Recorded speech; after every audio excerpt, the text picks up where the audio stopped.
The moment the woman closed the door, the drunk thug caught sight of her naked body. She scrambled to pull on some clothes and hid behind her boyfriend, but the thug wrenched the door open with a pack of drunken men trailing right behind him. Neither of them realized the danger closing in. They lived in this desolate place for years, but these construction security guards, egged on by alcohol, started pushing boundaries, testing their limits. It enraged David, but he held back. They were co-workers. After all, he just shoved the ringleader hard out the door, but that only made the guy bolder. What David didn't see coming, the ones who stepped in to break it up showed their true colors in an instant. When he saw his girlfriend being harassed, David lost it. He wanted to beat the senseless, but before he could swing, the drunk swarmed him. Chaos erupted. To protect her boyfriend, the usually fragile Mary fought back. She sank her teeth into a drunk's arm and tore off a chunk of flesh. But as she stood, a fist came crashing into her face, knocking her out cold. Meanwhile, David was getting pummeled to near unconsciousness. Then those animals took turns violating the unconscious Mary unforgivable acts. But somehow, David roused himself, clinging to the last shreds of consciousness. He overpowered them just enough to hold them off, gasping for his girlfriend to run. Mary took one last, tearful look at him, then sprinted into the endless snow. Barefoot, she had to find help fast for him. Even when she fell,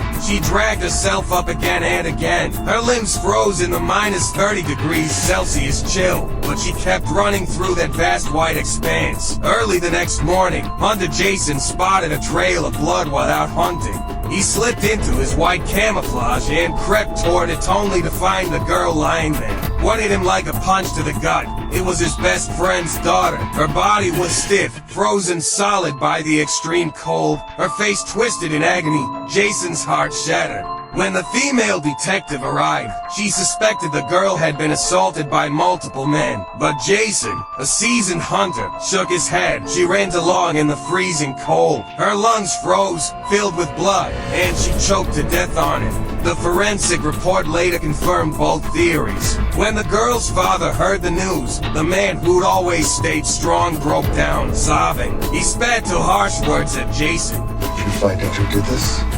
I don't care who it is. You understand me? That's when Jason headed to his lawn and used ammo shed. Those bastards were gonna pay dearly. But the cops had already tracked down those thug security guards. Spotted, the guards immediately opened fire on the police. When the last deputy fell, the gunfight seemed to reach its end. Just as the security chief raised his gun to kill the female detective, he suddenly sensed a deadly aura from far away. But it was already too late. By then, the ringleader had long since escaped through a window, though there was no way he could outrun Jason. When the guard woke up, he found himself taken to a mountaintop by Jason. It's minus 30 degrees here year-round. Begging for his life, he dropped to his knees before Jason. To his surprise, Jason agreed on one condition. He had to run barefoot. The guard flew into a rage, but in the next second, he had no choice. This was exactly what Jason wanted, because running for a long time in the freezing snow would cause his lungs to freeze, bleed, and eventually burst, choking him to death on his own blood. Sure enough, the hadn't run 600 meters before he started spitting up blood. Remember, Jason's niece ran 6 miles in that same bitter cold. The pain and helplessness of that ordeal are beyond imagination.